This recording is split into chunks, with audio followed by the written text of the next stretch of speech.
règles, qu'est-ce que c'est toutes ces conséquences. Mhm. Alors, on va passer à la 4e partie maintenant de notre série, qui est comment mettre ces fameuses règles en place. Comment est-ce qu'on s'y prend? Alors, ça va dépendre évidemment de l'âge des enfants.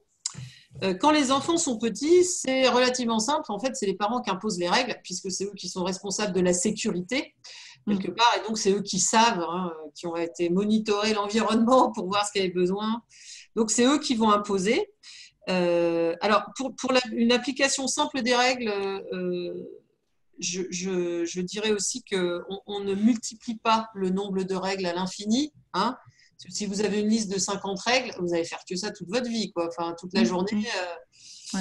Et puis, ça va être un peu compliqué parce que ça veut dire que pour les enfants, il y aura forcément un truc qu'ils n'ont pas respecté dans la journée et on n'en sort pas.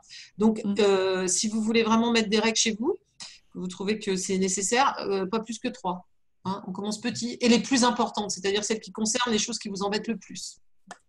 Donc, c'est les parents qui vont imposer, notamment par rapport à par rapport à la sécurité, par rapport à leurs valeurs aussi, ce qu'ils trouvent important. Et puis, si on a des enfants qui sont plus grands, on peut faire un conseil de famille. C'est-à-dire, on se réunit et puis on dit, bah voilà, on a réfléchi avec votre père ou avec le conjoint ou avec votre deuxième mère. Enfin, j'ai pas d'opinion normative sur la forme de la famille, en disant, bah voilà, là j'ai un truc qui me pose problème. Donc ça ne peut pas durer. Donc je voudrais que les choses se passent comme ça. Voilà. Et on peut laisser aussi les enfants discuter. Est-ce qu'il y a des choses sur lesquelles vous aimeriez qu'on mette des règles? Voilà. Et on va commencer à négocier en disant, bah voilà, comment est-ce qu'on dirait cette règle-là, donc négocier ou discuter, et puis trouver aussi des conséquences. Voilà. D'accord. Sur les règles, quand on fait un conseil de famille, les règles que l'adulte veut imposer, par exemple, je ne sais pas moi, bah à partir d'aujourd'hui, vous allez déposer votre téléphone portable dans la cuisine avant d'aller vous coucher. Donc là, il n'y a pas de négociation à avoir, hein, sans doute. Alors peut-être sur l'heure du dépôt ou je ne sais pas quoi. Enfin bref, est-ce que le téléphone doit être éteint avant qu'on le dépose ou pas? Bref. Et là, en fait, simplement, le parent va informer les enfants de l'existence de la règle. Parce qu'en fait, si les enfants ne connaissent pas la règle, c'est compliqué pour eux de l'appliquer. Je préconise aussi, à partir d'un certain âge, qu'on écrive la règle, même quand les enfants ne savent pas forcément lire, hein, d'ailleurs. Avec les ados, c'est spécifiquement important parce que sinon, ils vont vous dire bah non, non, mais c'était pas ça que tu avais dit. Donc, on écrit comme ça, on est clair. Hein. Oui. Non, mais j'avais pas compris ça, ou non, mais moi je trouve que gna, gna, gna. Donc on écrit la règle et on écrit la conséquence. Hein. Si je range bien ma chambre à midi, si ma chambre est bien rangée à midi le samedi, alors je peux sortir faire mes activités avec mes copains. Sous-entendu, si c'est pas fait, je ne peux pas sortir. Hein. C'est ça la conséquence négative. Voilà. Et on l'écrit aussi, la conséquence négative? Alors, bah, ça va dépendre de comment. Par exemple, si je dis, si ma chambre est rangée à midi, alors je peux sortir l'après-midi avec les copains. Je pense qu'on n'a pas forcément besoin de dire le truc négatif parce que c'est sous-entendu. Puisque si c'est pas fait, bah, je peux pas sortir avec les copains, quoi. Voilà. Ok, très bien. Voilà. Et puis il faut vraiment que les enfants soient au courant des règles parce que sinon ils peuvent pas les deviner. Après, il y a des règles des fois implicites en fait, hein, comme par exemple, je m'attache dans la voiture. Enfin, je connais pas par exemple, d'ados qui s'attachent pas dans la voiture parce qu'en fait, ça c'est une règle qui est totalement intégrée. Et puis parce qu'en fait, ils ont aussi intégré la problématique de leur propre sécurité en fait. Hein. Donc, c'est pareil, il faut choisir les règles en fonction de l'âge. Et il y a des règles informelles qu'il n'est pas nécessaire de noter. Et puis, il y a des règles aussi qui s'appliquent que dans des moments particuliers. Les fêtes de Noël où on va aller voir la grand-mère. Alors, vous n'oubliez pas que la grand-mère, elle veut absolument qu'on lui fasse une bise, même si vous n'aimez pas faire la bise. Donc, la règle, c'est qu'on fait la bise à la grand-mère. Bon, c'est peut-être pas la peine de mettre cette règle-là sur le frigidaire. La grand-mère va être vexée, sinon, quand elle viendra chez vous. Non, mais voilà, il y a des cas particuliers où simplement on donne des instructions avant d'arriver, quoi. Donc, pas trop de règles, parce que si on met trop de règles, les enfants sont mis en échec. Et puis, en plus, on passe son temps à regarder ce qu'ils ont respecté, pas respecté. Enfin, je pense qu'on a autre chose à faire aussi dans l'existence. Et une fois que quelque chose est acquis, par exemple, vous pouvez avoir des enfants quand ils arrivent de l'école, le soir, imaginez des enfants en CP, en CE1, on peut leur apprendre, bon, bah, quand tu rentres le soir à la maison, tu vas mettre ton cartable dans la chambre. Ça, c'est pour éviter de se faire un col du fémur en tombant sur un cartable le soir quand on rentre du boulot. Donc, eh ben, une fois qu'ils auront pris l'habitude d'aller ranger leur cartable, on peut enlever cette règle-là. C'est plus nécessaire. Oui. Voilà. Oui, mais c'est comme les petites habitudes ou les petites règles qu'on va apprendre aux petits, d'aller se brosser les dents, de machin, de trucs. Une fois que c'est rentré, on va pas. Hein, c'est comme pour nous, quand on prend des bonnes habitudes, on va pas se les remettre partout tout le temps. Exactement. Et c'est justement parce qu'en fait, une fois que les enfants sont assez grands, ils ont appris une suite de comportements automatiques. Hein. C'est comme quand ils se lèvent le matin, on leur dit tu vas faire pipi. Bon, à l'âge adulte, on n'est pas obligé de se mettre une règle. Le matin, tu vas faire pipi. Voilà, hein. Ça devient des automatismes, on ne réfléchit plus en fait. Hein. C'est comme mettre la ceinture dans la voiture, comme d'aller courir 3 fois par semaine quand on a pris les bonnes habitudes.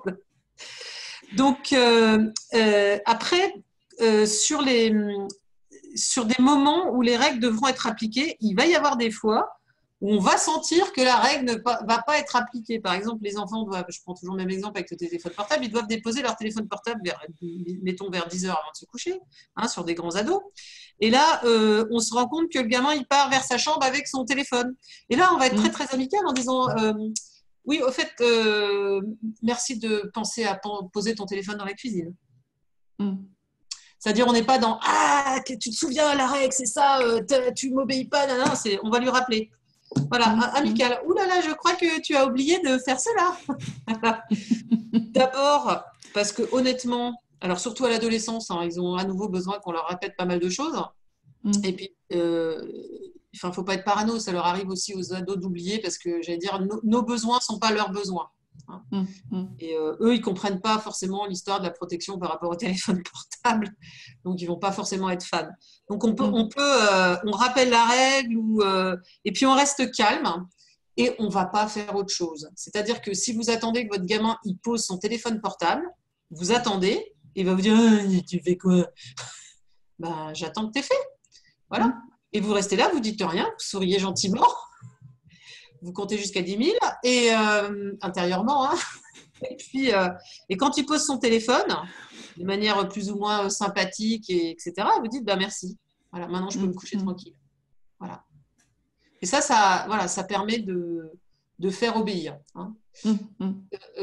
C'est comme avec les petits, si vous dites à des petits bon ben c'est l'heure de se coucher, va mettre ton pyjama, brosse-toi les dents, nanana. Si vous n'allez pas voir, s'il a 6 ans, si vous n'allez pas voir ce qu'il fait, vous allez le retrouver dans la chambre, allongé sous le lit, en train de jouer au Lego. Hein. Il faut être présent, en fait, quand on demande quelque chose. Hein. Voilà. Et pour terminer sur les règles négociables, donc j'avais dit qu'avec des ados ou des enfants un peu plus grands, on pouvait commencer à négocier des règles. Par exemple, vous voulez que leur chambre soit rangée une fois dans la semaine au moins. Il y a des choses qu'on peut discuter, c'est-à-dire une fois dans la semaine au moins, c'est-à-dire quand? Est-ce que ça doit être rangé le samedi? Est-ce que ça doit être rangé le dimanche? Donc vous allez discuter, ben non, mais nous on voudrait que ce soit le samedi parce qu'on aime bien que ce soit propre le week-end et puis on invite les gens le samedi, ou bien vous allez dire oh bah le samedi on s'en fiche, nous ce qu'on aime bien c'est que ce soit fait le dimanche parce qu'on veut bien que le lundi donc ça chacun discute en fonction de ses besoins et puis après on discute aussi des conséquences et puis après on écrit ce qu'on a décidé. Et après, on ne renégocie pas toutes les semaines. Parce qu'une règle négociée n'est pas une règle renégociable à l'infini. Et ça va être une tentation hein, des enfants en disant ah ouais, mais tu sais, aujourd'hui, il y a ma Chine, elle part, j'ai pas eu le temps de ranger ma chambre, est-ce que je peux quand même y aller Bah non, parce qu'on avait décidé ça, tu étais d'accord, on a décidé les règles ensemble, on a décidé les conséquences, ben non. Alors, sauf exception, hein, on est d'accord. Parce qu'il peut toujours y avoir des exceptions, mais qui doivent être exceptionnelles. Pas toutes les semaines. Voilà. Mais donc les enfants croient que quand on négocie, quelquefois, ça veut dire renégociable, surtout quand ils ont l'expérience de ça d'ailleurs. Hein, parce qu'il y a des familles où on n'arrête pas de renégocier tout. Donc c'est non, c'est non. Donc il faudra apprendre à dire non. Hein. Non. Non. En fait, non. Non, je ne suis pas d'accord. Non, on a déjà négocié la règle, je ne renégocierai pas. Ou alors mon préféré, c'est arrête ça, je sais ce que tu es en train de faire. Et on s'en va. Et on les laisse se débrouiller. Ou je sais que tu sais me harceler. En moyenne, les gamins, ils harcèlent 9 fois avant de lâcher le morceau. Hein. D'accord. Bon, ça va.